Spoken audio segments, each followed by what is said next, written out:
వారి గురువు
లౌకికులు విడిపోయి చిన్న చిన్న పార్ట్స్ అయిపోయి అలా కాకుండా నిజంగా రాముడు పరిపాలించిన భూమి అయోధ్య నుంచి మొత్తం ప్రపంచాన్ని కూడా ఏకచిత్రంగా ఏలిన వాడు.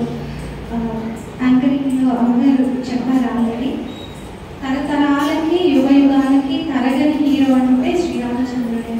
నిజంగానే ఇప్పటికీ కూడా రాజ్యం అంటే రామరాజ్యం అనే అంటారు, రక్ష అంటే శ్రీరామ రక్ష అంటారు, భర్త అంటే రాములాగా ఉండాలి, కొడుకు అంటే రాములాగా ఉండాలి, భార్య అంటే సీతమ్మలాగా ఉండాలి, వదిన అంటే సీతమ్మలాగా ఉండాలి, నది అంటే గంగమ్మలాగా ఉండాలి, గోదావరి లాగా ఉండాలి, భక్తుడు అంటే హనుమంతుడిలా ఉండాలి, సేవకుడు అంటే హనుమంతుడిలా ఉండాలి.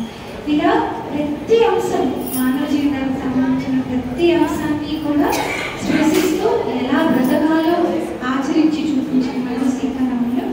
సీతారామచంద్రులు పాలించిన అఖండ భారత స్వామికుల నుంచి వచ్చిన అద్భుతమైన దేవాలయం కాబట్టి అష్టభుజాదేవి దేవాలయం చాలా ప్రత్యేకం. అందులో మనకున్న కొన్ని అష్టభుజాదేవి దేవాలయాల్లో వాస్తు ప్రకారం కూడా ఉన్న దేవాలయం ఇదే అని పెద్దలు చెప్పడం చాలా అద్భుతంగా ఉంది దేవాలయం అని. నా దృష్టిలో ఇది 4వసారి అనుకుంటా నేను అమ్మవారి సన్నిధిలో ప్రవేశించి ఆడే అవకాశం రావడము. మామూలుగానే సమయం ఎప్పుడూ పవిత్రమైంది. అందులో కొన్ని సమయాలు ఉపాసనకు అనుకూలంగా ఉంటాయి. అందులో మనకు దక్షిణాయనం నడుస్తూ విపరీతమైన వ్యాధులు చెలరేగే సమయం అవకాశం ఉన్న సమయంలో అమ్మవారిని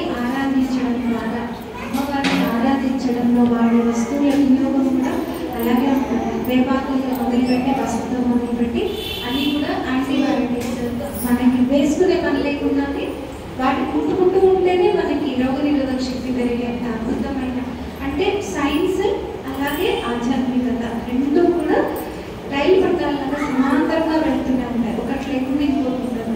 కేవలం ఏంటంటే కొన్నిసార్లు మనకి కనిపిస్తుంది, అర్థమవుతుంది, కొన్నిసార్లు అర్థం కాదు. అర్థం కానంత మాత్రాన అది వ్యర్థమని కూడా కాదు.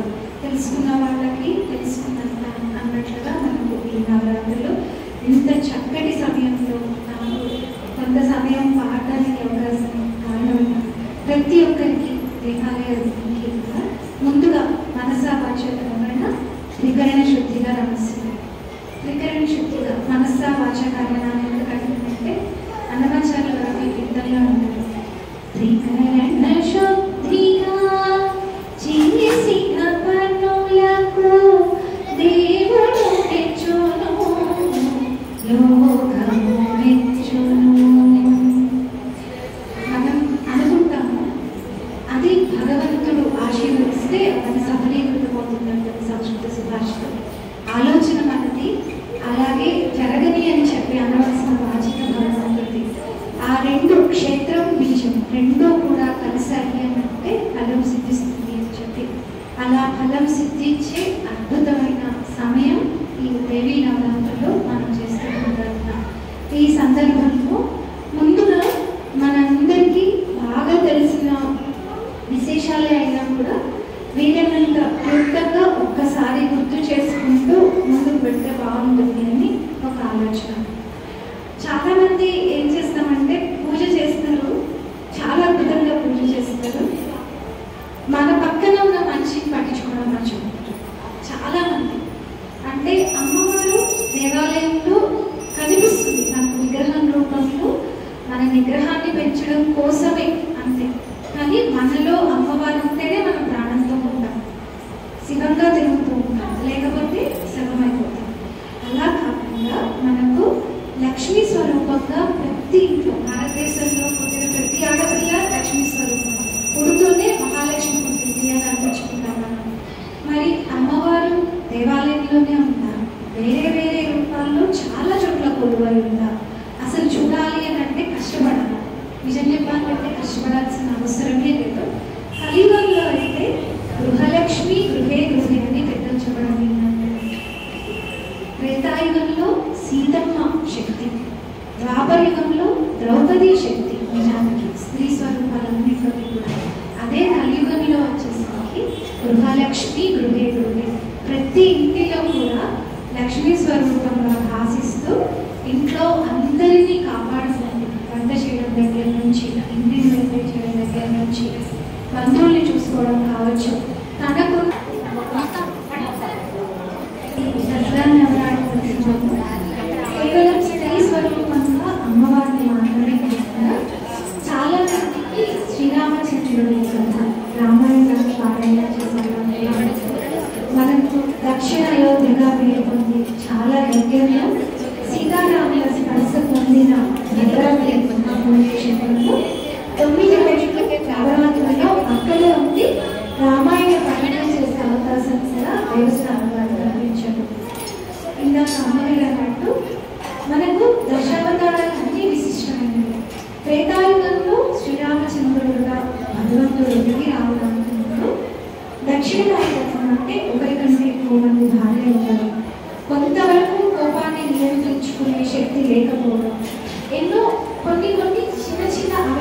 నరసింహావతారమైనా వామనావతారమైనా అంతకుముందు వచ్చినమైనా కూడా భృగురాముడు పెద్ద చాలా కాలం ఉన్నాడు, ఇప్పటికీ ఉన్నాడు. కానీ ఆవేశపడ్డాడు.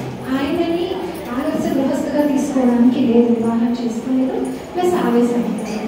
అలాంటప్పుడు సాధారణ గృహస్థితి భవిష్యత్తులో రాబోయే కష్టాలను కట్టుకోవడానికి తండ్రిగా, కొడుకుగా, భర్తగా, భార్యగా ఇలా ఇన్ని ఆదర్శాలు నిలబెట్టడానికి ఒక తత్వం కావాలి.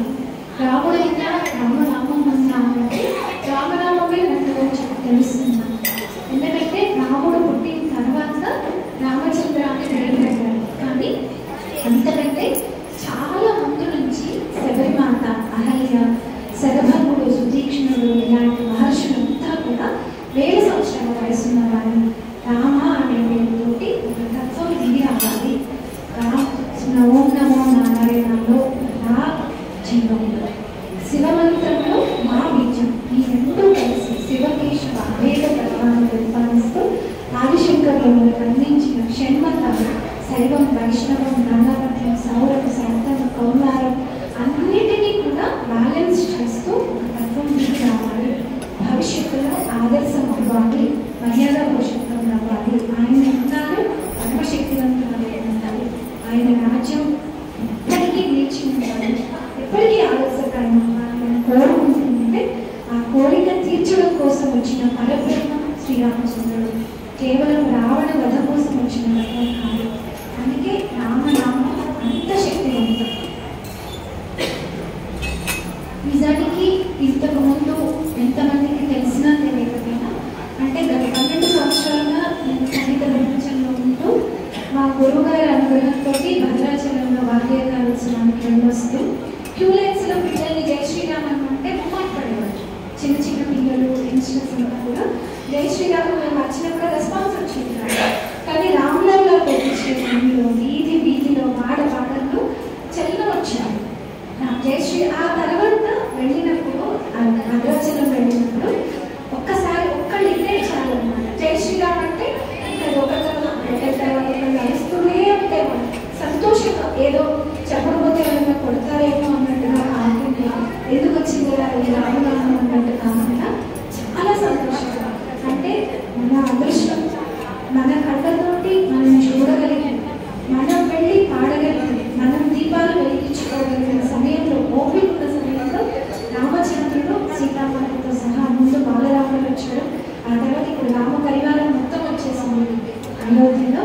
అలాగే శ్రీరామచంద్రుడి ఆరాధనమైన పరమశివుడు మనకు మనందరికీ తెలిసిందే. కాశీలో ఎక్కడ ఉన్నాడో, ఎలాంటి పరిస్థితుల్లో ఉన్నాడో మనందరికీ ఒప్పుకున్నప్పుడు, మనందరూ బ్రాహ్మణులుగా తెలిసినప్పుడు ఎలా అయితే ఎగిరిలోకి గెలిచి ఇంటింటా పర్వతనం చేస్తున్నామో అలా చేసుకోగలిగే ఓపిక, శక్తి మనకున్నప్పుడే మళ్ళీ కాశీలో విశ్వనాథులు కూడా రావాలి. ఆ ప్రయత్నంలో మనమంతా భాగం కావాలి. ఆ ఉత్సవంలో కూడా మనమంతా భాగమయ్యేలాగా శ్రీరామచంద్రుడు అనుగ్రహం రావాలి. రామ అన్నప్పుడు ఇద్దరు పలుకుతారు, శ్రీరాముడు పలుకుతాడు, శైవం, వైష్ణవం, గంగాపత్యం అన్నీ కలిసి వస్తాయి. కాబట్టి రామనామ మహత్యాన్ని తెలిపే ఒక లలిత సంగీతం అంటే ఎంతో కష్టపడి ఎన్నెన్నో పూజలు, వ్రతాలు చేయలేకపోయినా, అంత ఓపిక లేకపోయినా, కలియుగంలో ఆయుష్ తక్కువ, ఆరాటం ఎక్కువ, పోరాటం ఎక్కువ, ఆకర్షణలు ఎక్కువ.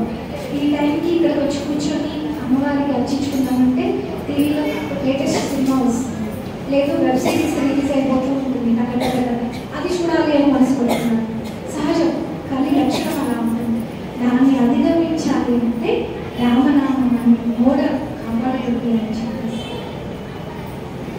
రామ రామ రామ సీతా రామ రామ రామ రామ రామ రామ సీతా రామ రామ రామ రామ అంటేనే చాలనా, శ్రీరామ రామ అంటేనే చాలనా, రామ రామ అంటేనే చాలనా, శ్రీరామ రామ అంటేనే చాలనా.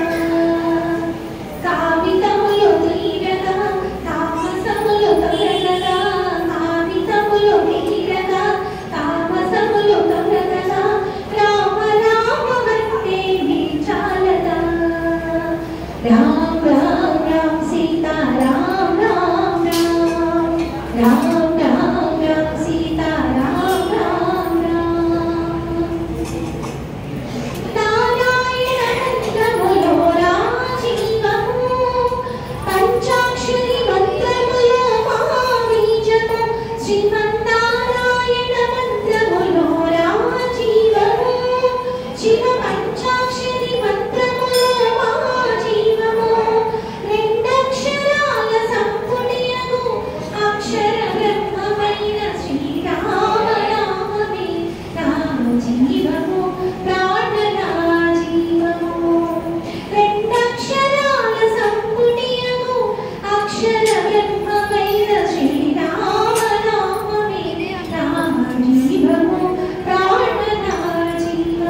రామ్ రామ్ రామ్ సీతా రామ్ రామ్ రామ్.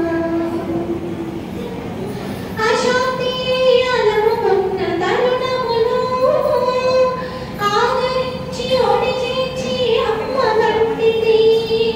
అశాంతి అలముకున్న తరుణములో ఆదరించి ఓడి చేర్చి అమ్మ వంటిది. ఆ వీణల ముసురుకున్న అన్ని వేళలందున ఆనందం ప్రసాదించు బ్రహ్మ వంటిది, నాద బ్రహ్మ వంటిది. ఆ వీణల ముసురుకున్న అన్ని వేళలందున ఆనందం ప్రసాదించు బ్రహ్మ వంటిది, నాద బ్రహ్మ వంటిది. రామ రామ వంటే నిల్చాలదా, శ్రీరామ రామ వంటే నిల్చాలదా. కామితములు తీరగా తామసములు తొలగగా, కామితములు తీరగా తామసములు తొలగగా, రామ రామ వంటే నిల్చాలదా. రామ్ రామ్ రామ్ సీతా రామ్ రామ్ రామ్. రామ్ రామ్ రామ్ సీతా రామ్ రామ్ రామ్. అవధిలేని భవజననిధి అనుగమించనావ, అధినజ్ఞానతి నిరతతులాటలించే త్రోవ. అవధిలేని భవజననిధి అనుగమించనావ, అధినజ్ఞానతి నిరతతులాటలించే త్రోవ. చిత్త శాంతి పొందగా చిదానంద వందన, చిత్త శాంతి పొందగా చిదానంద వందన.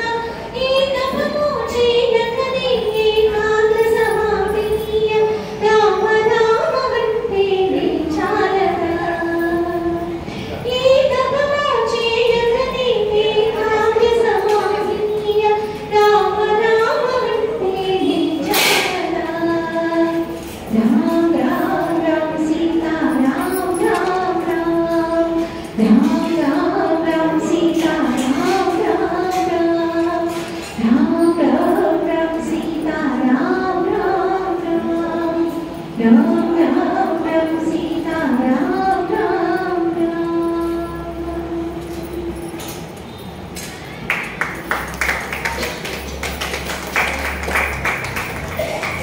జరగడం కోసం, ఒక మంచి పని జరగడం కోసం, లేదు ఎవరైనా అశాంతితోటి అలజడితోటి ఏదైనా చేయకూడదు పని చేయకూడదు వాళ్ళని కాపాడడం కోసం మాట్లాడి ఆ ప్రతి మాట పోషణే, ఆ ప్రతి మాట ఉచిష్టం.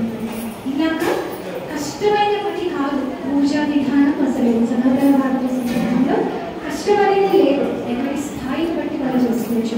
ఒక మంచి మాట మాట్లాడితే పూజ ఏంటంటే వెళ్తూ వెళ్తూ చెట్టు కొమ్మలు తెచ్చే అధికారం కూడా మనకు లేదు. ప్రకృతి స్వరూపిణి అమ్మవారు. నా కోపం వచ్చిందని గడ్డి పీకేస్తాను, నా కోపం వచ్చిందని చెట్టు కొమ్మలు విడిచేస్తాను.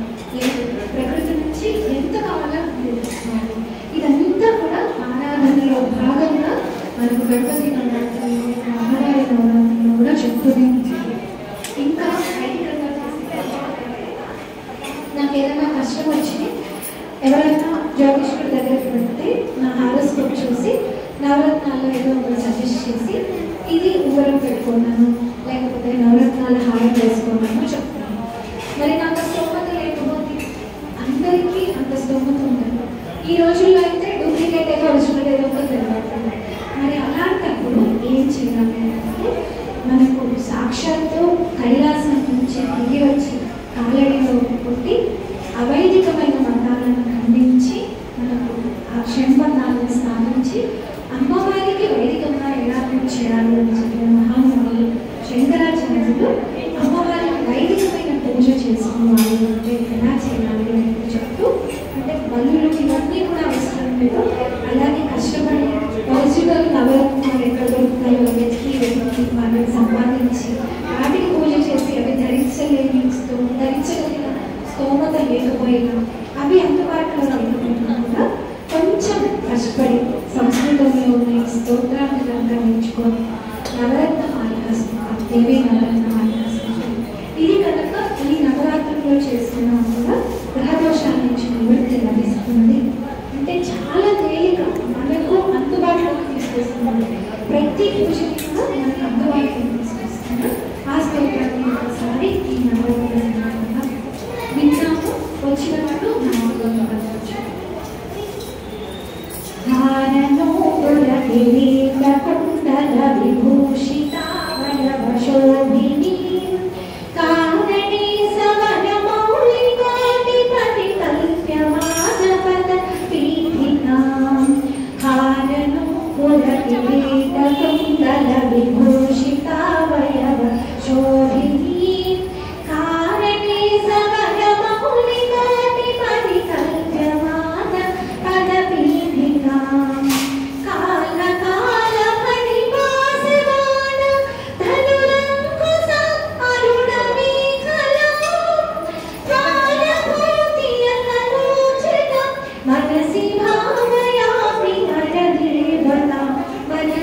गन्धसार घनसार चारुणवनागवल्ली रसवासिनी सान्धरागमधुराधराभरण सुन्दरानन शुचिस्मिता गन्धसार घनसार चारुणवनागवल्ली रसवासिनी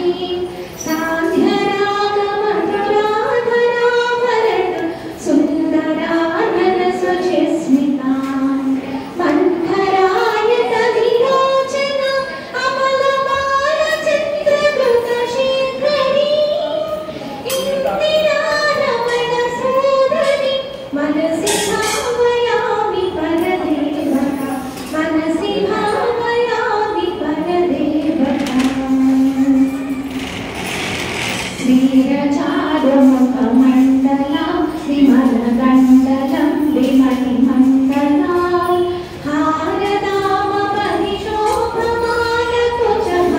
हारदामपरिशोभमानकुचभारविरुदनु मध्यमां स्मेरचारुमुखमण्डलं विमलगण्डलं विमलिमण्डलं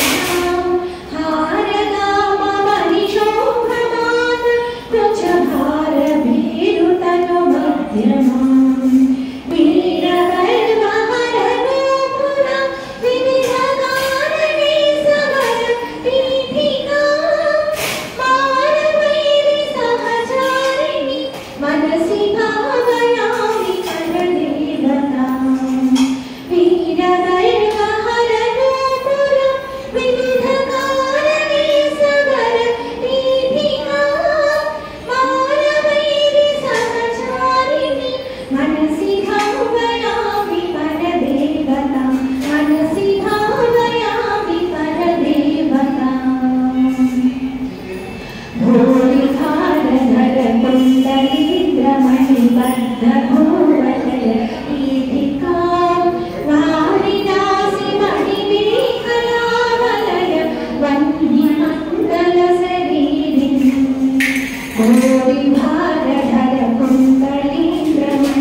त्रिविधकोणमण्डल विहार शतल समुल्लस पुण्डरीकमुखमेदिनीं च प्रचण्ड भानुहासमुज्ज्वला कुण्डल त्रिविधकोणमण्डल विहार शतल समुल्लस पुण्डरीकमुखमेदिनीं च प्रचण्ड भानुहासमुज्ज्वला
జన్మనా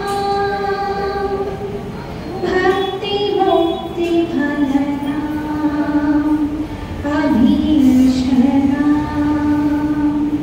శంకరేణ రచితా సదా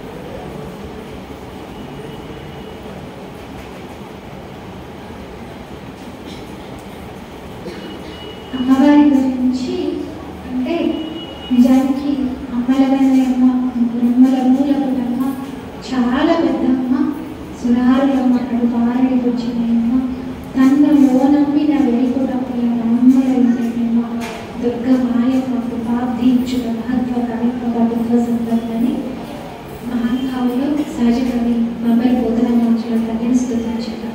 అంటే లలితా సహస్రనామాలు చదువుకోలేకపోయినా, చదవడానికి నోరు తిరగకపోయినా మొట్టమొదటి బీజాక్షరాలను తెలుగులో అనువదించి చిన్ని పద్యం రూపంలో మనకు అందించారు. అంటే ఎందుకు అలాగా అంటే అందరూ వైదికంగా చేయాలి అంటే చేయలేదు, సాధ్యం కాదు. అదేదో వేరే వాళ్ళు చేస్తారు మేము చూస్తాము అనేది కాకుండా భక్తి అనేది అందరికీ శక్తి అవ్వాలి. అది దేశభక్తి మామూలుగా అమ్మవారితో మొదలయ్యి స్వామితో మొదలయ్యి దేశభక్తిగా పరిగణిస్తుంది.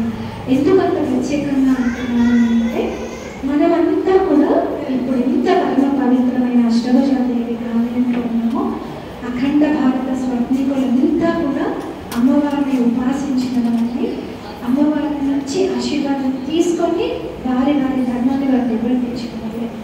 వీరందరికీ ఆదర్శం కూడా ఎందుకు రామాయణాన్ని అధ్యయనం చేయాలి.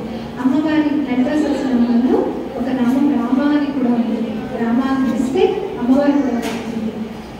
అయితే ఎందుకు ఇంత పవిత్రం రామ అన్న పేరు అనడానికి ఆదర్శంగా ఎందుకు తీసుకుంటారు అంటే మనకు కేవలం అమ్మవారిని ఆరాధించాను, కొన్ని పూలు వేశాను, పూజించాను, నమస్కరించాను, గోపిల పాట పాడాను, లేకపోతే మా గురుగారు చంద్రశేఖర్ లేకపోతే నేను బతుకమ్మ పాట పాడేశాను, చాలా చేశాను, అయిపోయింది అన్నట్టుగా కాదు. భక్తి అనేది శక్తిగా మారాలి. రామభక్తులైన వాళ్ళకి ఆదర్శం భరతమాత మీద కూడా ప్రేమ గౌరవం ఎలా కలుగుతాయి అంటే మనకు రామాయణంలో అద్భుతమైన అంశం ఉంది. శ్రీరామచంద్రుడు సీతమ్మ కోసం అని చెప్పి వానర సహాయం తీసుకొని మనం ఇప్పుడు చూస్తున్న రామసేతు నిర్మాణం చేసిందో రామేశ్వరం నుంచి శ్రీలంక వరకు. ఆ తర్వాత అక్కడికి వెళ్ళి యుద్ధం చేశాడు, రావణ సంహారం చేశాడు. విభీషణుడికి రాజ్యాభిషేకం చేద్దాము అనుకుంటే లక్ష్మణుడు ఒక మాట అన్న మనకేమీ గొడవలు లేవు కదా, మన అన్నదమ్ములు నలుగురం చక్కగా కలిసే హ్యాపీగానే ఉంటుంది కదా, ఇక్కడ లంక చాలా గొప్పగా ఉంది, ఇక్కడ నువ్వు రాజ్యాభిషేకుడు వైపు, అయోధ్యలో మనకి గొడవలు లేవు కాబట్టి ఇప్పుడు కావాలంటే అప్పుడు వెళ్ళి రావచ్చు. భరతుడు రాజ్యమైనప్పుడు భరతుడు శత్రుఘ్నుడు కలిసి అయోధ్యం చూసుకుంటారు, ఇక్కడ లంకను నువ్వే పాలించవచ్చు, ఇది కూడా రామరాజ్యం అవుతుంది కదా అంటే శ్రీరామచంద్రుడు అద్భుతమైన మాట చెప్తున్నారు. అపి స్వర్ణమయీ లంక నమే లక్ష్మణ రోచతే జననీ జన్మభూమిశ్చ స్వర్గాలపి గడివేసిన. బంగారు ప్రాకారాలతో ఉన్న, బంగారు కాపడాలు చేయబడి ఉన్న, అద్భుతంగా మల్టీ స్టోరేడ్ బిల్డింగ్స్ ఉన్న ఏదైనా ఉండాలి. అవి స్వర్ణమయీ లంక నమే లక్ష్మణ రోచతే. నాకు నచ్చలేదు, నచ్చలేదు అంటే అయిష్టమని కాదు. ఎందుకు నచ్చట్లేదు అంటే విహారయాత్రకు వెళ్తాము, చూస్తాము, వస్తాము, కానీ ఎన్ని మెరికలు జరిగినా పాము బుట్టలో చేరుతున్నట్టు అన్ని దేశాలు వెళ్ళొచ్చు, ఎక్కడికైనా వెళ్ళొచ్చు, ఎక్కడైనా ఉద్యోగం చేయొచ్చు, ఎక్కడైనా పాట పాడచ్చు, ఎక్కడైనా నృత్యం చేయొచ్చు, ఎక్కడైనా సంగీత ప్రదర్శన చేయొచ్చు, ఎక్కడైనా సంస్కృత స్వాధ్యాయం చేయొచ్చు, అన్నీ చేయొచ్చు. కానీ తిరిగి రావాల్సింది ఇక్కడికి అంటే ఈ గాలి, ఈ నేల, ఈ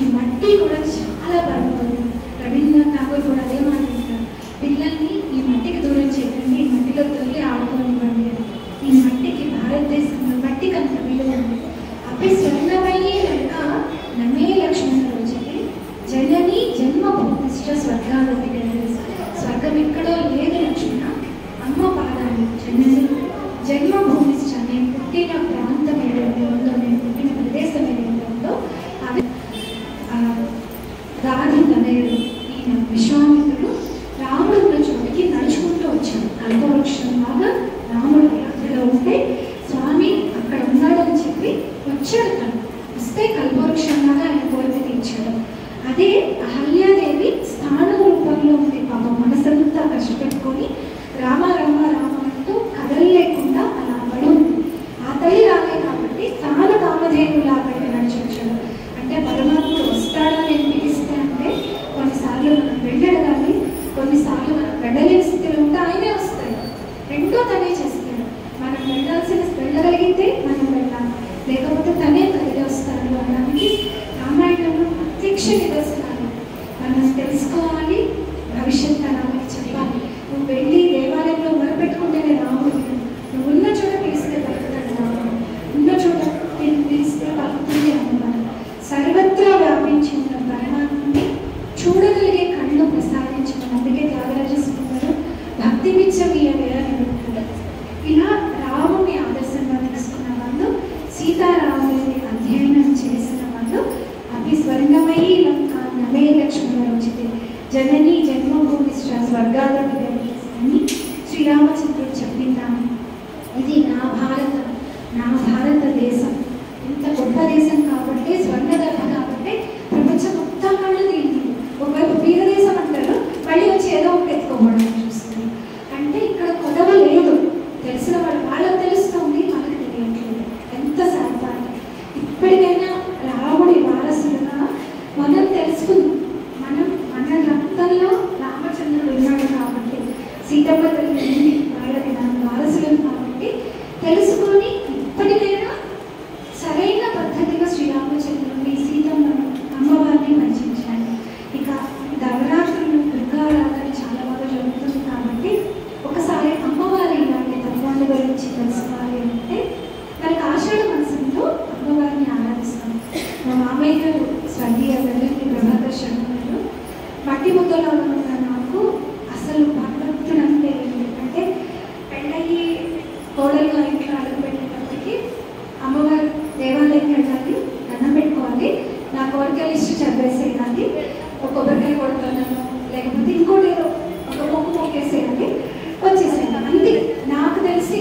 నిజానికి అన్నదానంలో కుటుంబంలో హరికథకుల కుటుంబంలో పుట్టిన ఆ బీజాలు ఏమన్నా వేసింది కానీ ఎండిపోయాయి తగ్గించుకోగా. వాటి మీద నిజమైన భక్తి ఉంటే మనం మంచిగా ఉండాలి, నడువులు మంచిగా ఉండాలి. మనకు వచ్చిన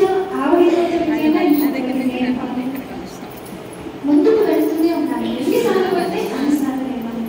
నిజంగా రామాయణం అంటే నువ్వు చదువు, సంస్కృతం చదువు, కొంచెం చదువు, నువ్వు మొదలుపెట్టు, నీకు రివీల్ అవ్వాల్సిన రహస్యాలు శ్రీరామచంద్రుడు చేసుకుంటారు అని చెప్పి దగ్గర ఉన్న గురువుగారు చంద్రశేఖర్ గారు వచ్చారు. వాళ్ళ దగ్గర తీసుకెళ్ళి సంగీతం నేర్పించి, సార్ గీతం నేర్పించేవాళ్ళు. ఇంటికి వచ్చి మా మామయ్య గారికి చెప్తే ఎక్స్ప్లెయిన్ చేశాను. మా మామయ్య గారు, మా గురువుగారు నాకు ఫస్ట్ డైరెక్ట్గా నేర్పించిన గీతం కూడా రాముడు భరించినాడు రఘుకులంగా. బహుశా నా జీవితంలో నేను చేయాల్సిన రామాయణ ప్రచారానికి ఒక్కొక్కళ్ళు నేను ఎండింపజేసుకున్న గింజల మీద గురువుగారు కొన్ని నీళ్ళు వస్తే మా మామయ్య గారు ఎరువేసి, అమ్మ మళ్ళీ దానికి కొంచెం చిన్నపిల్లలు పట్టకుండా దాన్ని కాపాడి, ఆ తర్వాత రాములలా వచ్చినప్పుడు సమితితోటి పరిచయం అవ్వడం.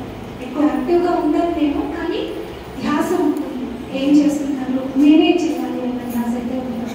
ఎంతో కొంత నా ధర్మం చేస్తే ఇవన్నీ కూడా ఒక్కొక్కటి అలా వాల్యూ వచ్చిన కొంచెం. అమ్మవారి గురించి చెప్పాలి అంటే మనకు ఆషాఢ మాసంలో చాలా ఎక్కువగా శాకంబరి అవుతారు. జనరల్గా చిన్న పెద్ద అన్ని దేవాలయాల్లో శాకంబరి రూపంలో ఇస్తారు. ఎందుకు చేస్తారు అలా అంటే, వైదికంగా ఎంతో మంది మహాత్ములు పూజ చేస్తూ అద్భుతంగా ప్రపంచం అంతా బాగుంది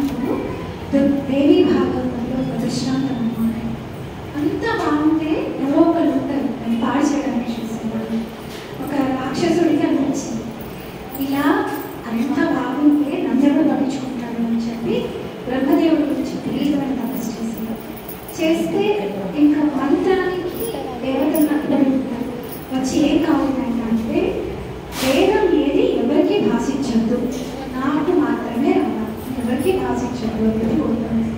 దానితో అప్పటి వరకు యజ్ఞం చేసుకున్న వాళ్ళకి, హోమం సమర్పిస్తున్న వాళ్ళకి తర్వాత మంత్రం వచ్చినారు, అర్చన చేస్తున్న వాళ్ళు వాళ్ళు వచ్చినారు. ఇంట్లో కూర్చొని అమ్మవారు ఆనందం చేసుకుంటున్న అమ్మాయిలు లలిత సహస్రనామాల తర్వాత ఏమొస్తుంది మర్చిపోయారు. మొత్తం ప్రపంచంలో అందరూ అంతా మర్చిపోయారు. హవిస్సులు లేవు, యజ్ఞాలు లేవు, యాగాలు లేవు. దాంతో వర్షం కురవడం లేదు. వర్షం కురవడం లేకపోయేసరికి పంటలు లేవు, పంటలు లేకపోయేసరికి ఆహారం లేదు. అంతా కూడా లౌకికమైన విషయాల్లో కూడా కొట్టుకోవడం మొదలుపెట్టారు. ఆహారం ఎలా సంపాదించాలి, భవిష్యత్తుని ఎలాగ పిల్లలు ఎలా పోషించుకోవాలి, ఎలా పెట్టుకోవాలి. శాంతం ప్రపంచం నీళ్ళపై వర్షం లేదు, ఏమీ లేదు. శాంతం అలవాడుతుంటే ఒక చిన్న పాప వచ్చి అమ్మ ఆకలి అట్లా పెట్టు ఉంటే బాగుంటుంది, కన్నీళ్ళు పెడుతుంది. ఏం పెట్టడానికి అర్థం కాదు. అది చూస్తున్నాను ఏదైనా తెలియకున్నాను అంటే నా బిడ్డ వచ్చి ఏమనిపించింది, అమ్మ అని పిలిచింది. ఎవరో ఉన్నారు నా బిడ్డను కాపాడడానికి అమ్మ అని పిలిచింది. అంటే ఈ సృష్టి మొత్తాన్ని కాపాడడానికి ఎవరో ఉంటుంటారు కదా, ఎవరో కారణం అంటే ఎవరో ఉంటున్నారు అంటే ఆ శక్తి కూడా అమ్మతత్వంలోనే ఉంటుండాలి. అంత ఆలోచన వచ్చింది. మాత, శ్రీమాత, శ్రీ మహారాజ్ఞి అనడానికి కూడా తెలియట్లేదు. ఎవరో ఒకళ్ళు ఉన్నారో అమ్మ అనొచ్చు, తల్లి అని పిలవచ్చు, అంతే వచ్చింది. వెంటనే అమ్మ కాపాడు అని చెప్పి కన్నీళ్ళు పెట్టుకున్నారు. నిజానికి కన్నీళ్ళు వచ్చే స్థితి, శరీరంలో కన్నీళ్ళు కూడా ఇంకిపోయే స్థితిలో ఉన్నాయి.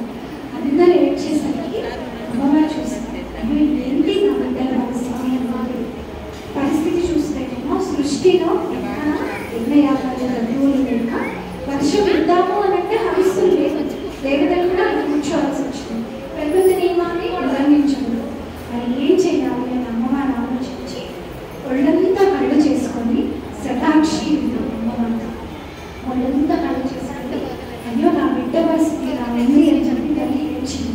మామూలుగా అయితే అమ్మవారు కనుక కోపంతో అంటే మనకు గణపతి కథలో శివుడు గణపతి తల ఖండించినప్పుడు చంద్రబాబు చూసి నవ్వితే గణపతి చెప్పినప్పుడు కూడా అమ్మవారి కన్నీళ్ళు నేల మీద పడకుండా సంకటం అంటే అమ్మవారి బాధతో కోపంతో అమ్మవారి కన్నీళ్ళు నేల మీద పడితే నేల భరించినట్టు.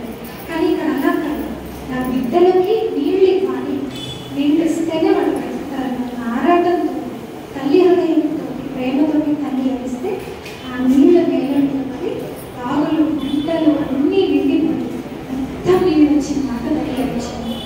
ఆ తర్వాత వెంటనే అయితే భూమికి పంటలు పండవు కాబట్టి తానే అన్ని పండ్లు, కూరగాయలు, ఆకుకూరలు, పండ్లు, పువ్వులు అన్నీ అయిపోయి అన్ని సమృద్ధిగా ఇన్స్టెంట్గా దొరికేలా చేసింది. అలా అయ్యేసరికి అమ్మవారి కన్నీరు అప్పటి వరకు అమ్మవారి ఇచ్చిన ఆహారం తాగేసరికి అప్పటి వరకు మాయలాగా ఉంది, ఏమి తోచకుండా ఉన్న వాళ్ళు అందరికీ అతని శాపం, అతని కోరిక నుంచి, రాక్షసుల కోరిక నుంచి విముక్తి దొరికి మళ్ళీ యథావిధంగా వేదాలు ఆచారాన్ని భావించి చక్కగా యజ్ఞయాగాలు అన్నీ చేయడానికి ఆ రాక్షసుడి బాధ్యతకి రాక్షస సంహారం చేయండి. అలా మళ్ళీ అమ్మవారిని కొలుచుకోవడం, దేశమంతా హవిసులు ఇవ్వడంతో సకాల వర్షాలు, సకాలంలో పంటలు పండడం అన్నీ జరిగాయి అని చెప్పి కృతజ్ఞత అంటే మనకి ఏమన్నా చిన్న సహాయం చేస్తేనే థ్యాంక్ యూ అని 10 సార్లు చెప్పాలి. కృతజ్ఞుడు సభాన్ని కుక్కలు కూడా ఉంటా ఉంటారు. కృతజ్ఞత అనేది ఖచ్చితంగా ఉండాలి, కృతజ్ఞత అనేది ఉండదు. ఒక అక్షరం తేడాతో జీవితం మారిపోతుంది. చాలా జాగ్రత్తగా అలా అప్పటి నుంచి కూడా దేవి భాగంలో అద్భుతంగా వర్ణించాలి ఈ కథ.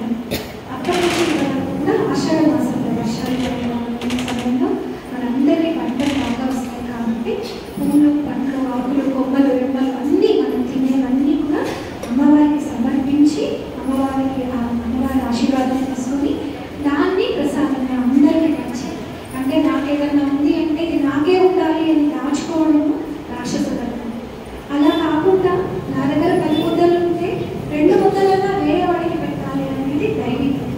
ఈ రెంటిని ఎలా అర్థం చేసుకోవాలి, బ్యాలెన్స్ చేసుకోవాలి అనేది చెప్తూ అమ్మవారి ఆరాధన చేయడం అనేది అలా చేసింది కాబట్టి అందుకే అమ్మ పిలిస్తే చాలు పలుకుతుంది.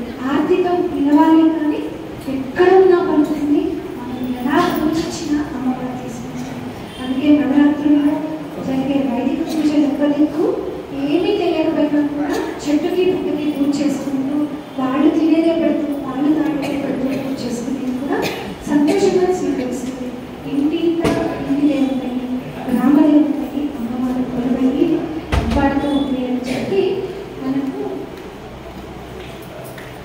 కనుక అమ్మవారి ఇలా దేవి భాగవతంలో ఎన్నో రకాలుగా మనకు అమ్మవారి గురించి తెలుస్తుంది. అంబే అంబికే జగదంబికే, అంబే అంబికే జగదంబికే, అంబే అంబికే జగదంబికే, అంబే అంబికే జగదంబికే. చైతేంద్రరాజేన సంతోషితే, అగస్త్యాయోగేంద్ర సంసేవితే, వేదేన తంత్రేణ సంఘోషితే, విపంచామృతం తేనానందితే. అంబే అంబికే జగదంబికే, అంబే అంబికే జగదంబికే, అంబే అంబికే జగదంబికే, అంబే అంబికే జగదంబికే. ధర్మాంబికే దేవి బాలాంబికే, పవిత్రాంబికే బ్రహ్మనారాంబికే. ధర్మాంబికే దేవి బాలాంబికే, పవిత్రాంబికే బ్రహ్మనారాంబికే. మందార వృత్తేన సంభూషితే, సదా నోమితే పాదపద్మంశితే, సదా నోమితే పాదపద్మంశితే. అంబే అంబికే జగదంబికే, అంబే అంబికే జగదంబికే, అంబే అంబికే జగదంబికే, అంబే అంబికే జగదంబికే, అంబే అంబికే జగదంబికే, అంబే అంబికే జగదంబికే, జగదంబికే జగదంబికే జగదంబికే.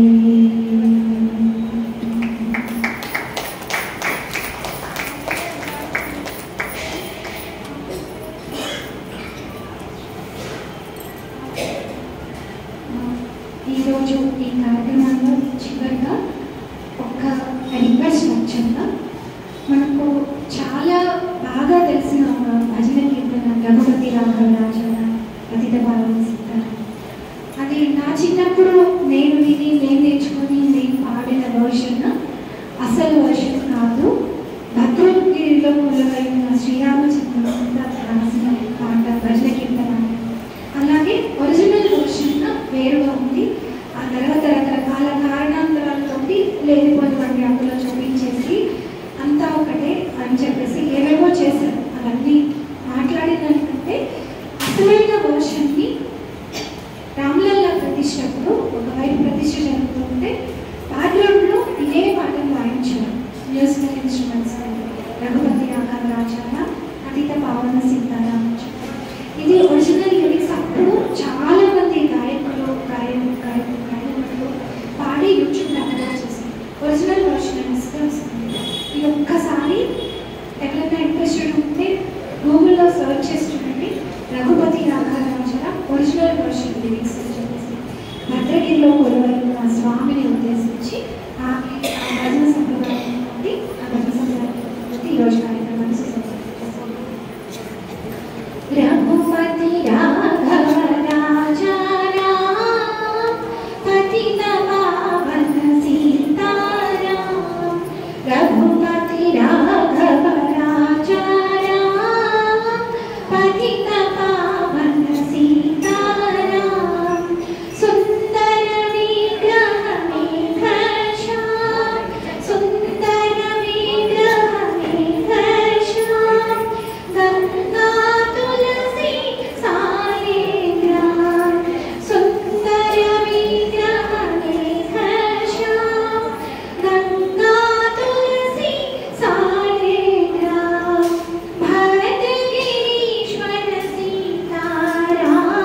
మన సీతారాముల మీద, మన అమ్మవారి మీద ఎన్నో రకాల పిచ్చి పిచ్చి కార్టూన్లతో, ఎన్నో రకాల మాటలతోటి, చేతలతోటి అన్ని వైపుల నుంచి దాడులు జరుగుతున్న ఈ సమయంలో ఖచ్చితంగా 30 ఏళ్ళ పైబడ్డ వాళ్ళ బాధ్యత మనం మన ధర్మం ఏంటో తెలుసుకుందాం.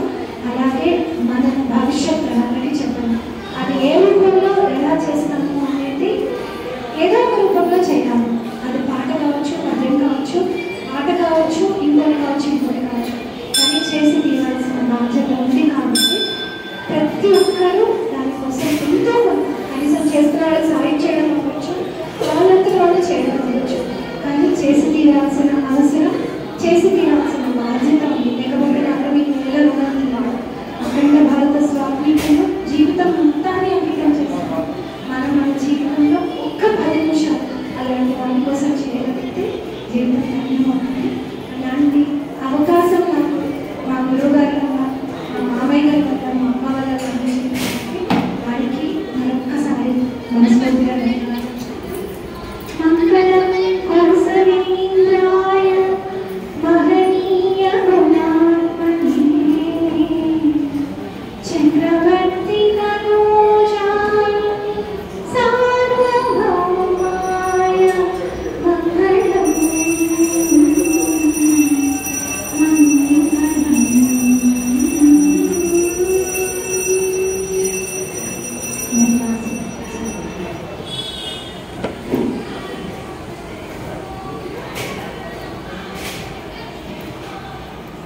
ఈరోజు నా అదృష్టం మా గురువారిలో చంద్రశేఖర్ గారు, చంద్రశేఖర్ శివరామన్ గారు, ట్విన్ సిటీస్లో శ్రీ చంద్రశేఖర్ సంగీత ఎడ్యుకేషనల్ సొసైటీ అంటే తెలియని సంగీత ప్రపంచంలో ఉన్న వారెవ్వరూ తెలియని వాళ్ళు నేను.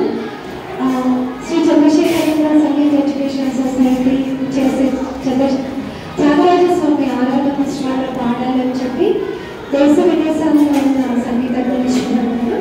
ఇప్పుడు వారు కీర్తన పాడి ఈ కార్యక్రమాన్ని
Sargo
శ్రీలక్ష్మి గారి గురువు గారు చంద్రశేఖర్ శివరామన్ గారు వారి మాట కూడా కీర్తన కూడా మా మేడం అంత సరస్వతి అమ్మవారి మీద అందరికీ చాలా సంతోషంగా ఉంది. ధన్యవాదాలండి. అయితే శ్రీలక్ష్మి గారి గురించి ఒక చిన్న మాట చెప్పాలని ఉంది. ఎలా అంటే రేర్గా ఉంటారు కొంతమంది వ్యక్తులు. ఇక్కడ మన శ్రీలక్ష్మి గారు ఏంటంటే శాస్త్రీయ సంగీతం అలాగే శాస్త్ర పరిజ్ఞానం ఇంకా పురాణాలకు సంబంధించిన అపారమైన జ్ఞానం త్రివేణి సంగమం శ్రీలక్ష్మి గారు. ఎందుకంటే పురాణాల పట్ల చాలా అవగాహన, అది మామూలు అవగాహన కాదు. దేవి భాగవతం దగ్గర నుంచి రామాయణం వరకు చాలా పుస్తకాలు సృష్టించారు మాటల మధ్యలోనే. నిజంగా ఇది ఎలా ఉందంటే సంగీత ప్రవచనం ఇవాళ చాలా ఆస్వాదించాను. ధన్యవాదాలండి. ఇంకా ఒక దేశభక్తి గురించి కూడా బాగా టచ్ చేశారు. రామాయణాన్ని ఉపయోగిస్తూ మధ్యలో చాలా బాగుంది మీ ప్రసంగం. మీకు అందరికీ కూడా వింటున్న వాళ్ళందరికీ ఆస్వాదించిన వాళ్ళకి మొదటి చివరిదాకా ఓపిక గురించి చాలా మంది విన్నారు. అందరికీ కూడా ధన్యవాదాలండి. ఇలాంటి మరెన్నో కార్యక్రమాలు మీరు చేయాలి. అమ్మవారి దయ, శ్రీరాముల వారి దయ మీ మీద ఉండాలి. ఆమె చెప్పినట్టు దేవి భాగవతంలో అమ్మవారి స్వయంగా చెప్తుంది రామనామ సంగీతం చాలా గొప్పది. కలియుగంలో రామనామం చేసినా చాలా వేరు. దేవి భాగవతం చదవలేని వాళ్ళు, పెద్ద పెద్ద పురాణాలు చదవలేని వాళ్ళు రామాయణం మీరు కనీసం శ్రీరామనామం చెప్పించినా కూడా అది మీకు పునర్జన్మ లేకుండా చేస్తే అమ్మవారి స్వయంగా చెప్పారు. దుర్గానామంతో పాటు సమానమైన రామనామం. ఇవాళ వాళ్ళ కీర్తన పైగా వారి ప్రసంగాలతో ఎలా ఉందంటే అంతా రామమయం చేశారు. చాలా సంతోషం. ఇంకా ఎన్నో కార్యక్రమాలు చేయాలి. రేపటి కార్యక్రమాలు మన గుడిలో పొద్దున 11 గంటలకి సువాసిని పూజ. ఇది అందరికీ దయచేసి ఇన్ఫార్మ్ చేయండి. వీళ్ళంత మందిని అందరికీ కూడా తెలిసినట్టు చేయండి. ఎక్కువ మందిని ఇన్ఫార్మ్ చేసి ఇక్కడ రప్పించండి. 11 గంటలకి బాలా పూజ కూడా ఉంది, కుమారి పూజ కూడా ఉంది. ఇక్కడ ఒక చిన్న విషయం చెప్పాలి. ఇందాక వారు అన్నారు ఆడవాళ్ళని పూజించడము అది అని చెప్పేసి, అది నిజంగా ఉంది మన దగ్గర. ఏ వయసుకైనా పూజ చేస్తాము. బాలాకి ప్రస్తుతం చిన్న పాపను కూడా పూజ చేస్తాం భారతదేశంలో. కుమారి అంటే టీనేజ్ లో ఉన్న అమ్మాయిని పూజ చేస్తాం. టీనేజ్ అమ్మాయికి పూజ చేయాలి. అమ్మాయి దైవభావంతో చూడాలి. ఎంతమంది తెలిసిపోయింది. అమ్మాయి అనగానే దగ్గర చూపు తప్ప, దగ్గర మాట తప్ప, అమ్మాయి అక్కడ లేకపోయినా వెనకాల దగ్గరగా మాట్లాడుతున్నారు. కాబట్టి మన సంస్కృతి గురించి చెప్పాల్సిన చాలా ఉంది. ఈ పూజలన్నీ కూడా అందుకే అమ్మాయిలను గౌరవించండి. ఏ వయసు వాళ్ళైనా. తర్వాత ప్రౌఢులు, పెద్దవాళ్ళు, వృద్ధులు, వీళ్ళందరూ కూడా సువాసిని పూజ ఉంది. ఏ వయసు అయినా భారతదేశంలో స్త్రీ పూజ ఇవ్వాలి. పసిపాప దగ్గర నుంచి ముసలి వాళ్ళ వరకు. ఈవెన్ భర్తలని కోల్పోయిన వాళ్ళని కూడా గంగా భాగీరథి అంటాం. అంత పవిత్రులు వాళ్ళని అర్థం. కాబట్టి ఏ దశలో ఉన్నా, ఏ స్థితిలో ఉన్నా, ఏ వయసులో ఉన్నా స్త్రీలు పూజ ఉంది. తప్పకుండా రేపు అంతండి మీరు తీసుకురండి. సువాసిని పూజ, కుమారి పూజ, బాల పూజ చూస్తారు. ఎవరైనా మీ అబ్బాయిలో వాళ్ళకి తీసుకురండి. వాళ్ళకి మీ కల్చర్ కనీసం చూస్తారు. వాళ్ళు చూసాక ఇంకా కొంతమందికి వాళ్ళు ఇన్వాల్వ్ చేయగలుగుతారు. అలాగే రేపు సాయంత్రం బతుకమ్మ ఉత్సవాలు ఉంటాయి. తప్పకుండా పెద్ద సంఖ్యలో పాల్గొని విజయవంతం చేయండి. ధన్యవాదాలు.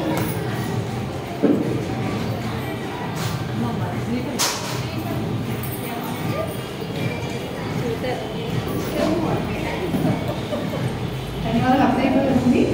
ఇప్పుడు మన శ్రీలక్ష్మి గారికి శ్రీకలం ఇచ్చి సత్కరించవలసిందిగా